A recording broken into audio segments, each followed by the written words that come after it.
Today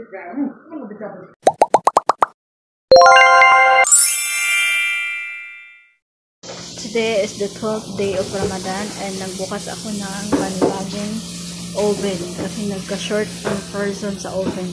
Isa dyan at isa dito. Ayan. Kasi madami akong nilutong mashi. And then meron akong biftek. Meron akong pig. Today mga kadas, meron akong shorba.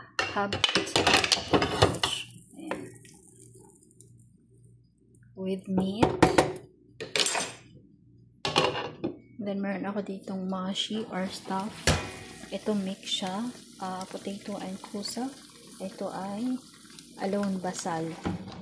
Onion, white onion. At dito naman sa isang oven, ay meron ako ditong baby bell pepper. Red and yellow. Ouch. And then, fasuliya for babahot with chicken. And then, white rice. And then, ito na yung biftek na ginawa ko. Tapos naka-ready na yung aking picture para sa pinto. And then, talaga para sa gahawaan shahi. Super late kong nag-umpisa magluto mga katuds. Alas 3 na ng hapon. Kasi nga ay pumunta pa kami ng Danog namili ng mga kakailanganing lutuin. Kasi nga ay dadating mamaya alas 5, 5:30 si Madam H. Tingnan mo naman yung mga plastic ng Danog. Andyan pa. Hindi pa ako nakapagligpit. Meron pang mga laman yan. Which is hindi naman siya kailangan ipasok sa ref. So mamaya ko na lang siya gagawin.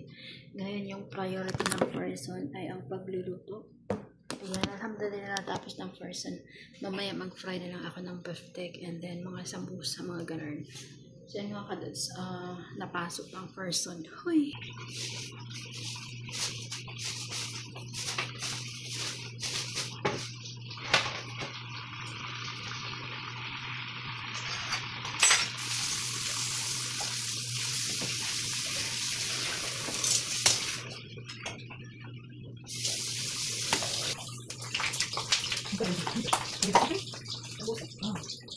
Kasi na dahil. Ay, masala.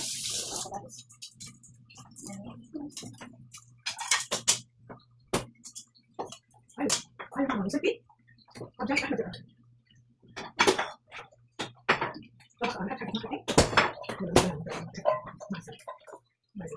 Bisa, bisa.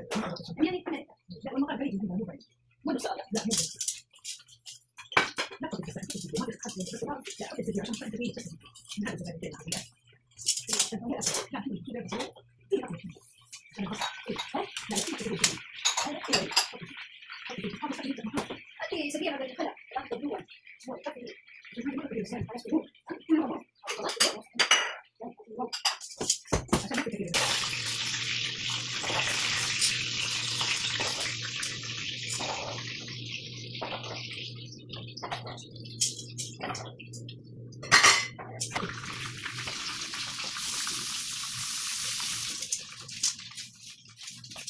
Hello.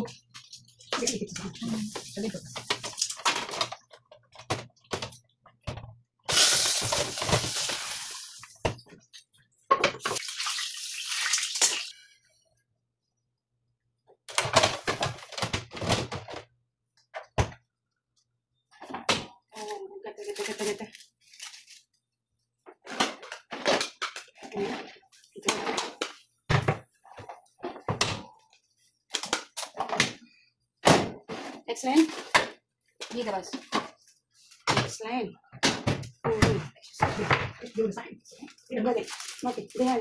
Dah kami.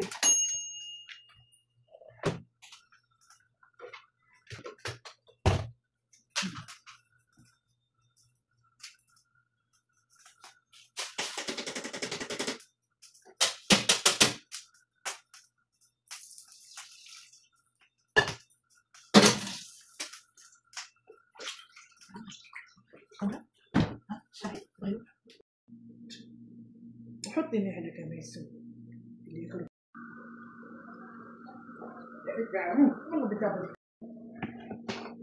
white rice and patatas and meron kaming mashi din tapos sambusa And then, maharog na sunog na steak. Kasi sinadya kong maging sunog. Di ba, partner ko siya sa rice. All the food is hot. And yeah, I feel hot. Bismillah. Ano tayo maharap? Ya Allah. Terus mafi milk? Mafi milk. It's okay.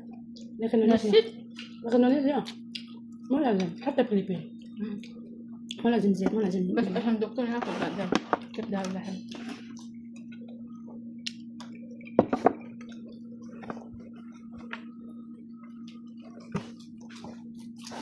ممكن أضربها ولهذا هذه بعدين عشان نشوف دكتور الحين يا ويلي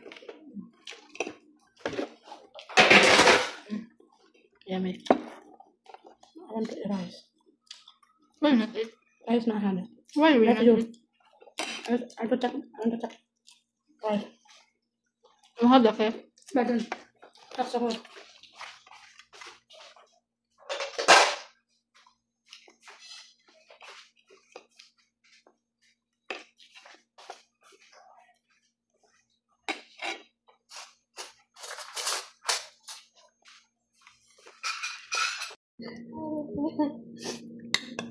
Small bell pepper, stuffed bell pepper.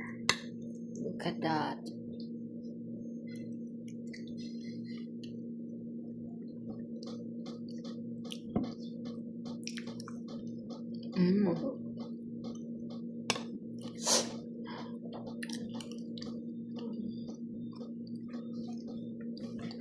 بعدين نكتب عليه. Tapos na mga kadol, sa alas 8 na ng gabi. Ayan, gagawa ko ng black coffee na pinipita. Tapos yung oven, pinapatong ko na lang siya. Then, ayan, malinis na yung aming kusina. Diba? Nakapagwalis na, nakapag-map na din ang mga person.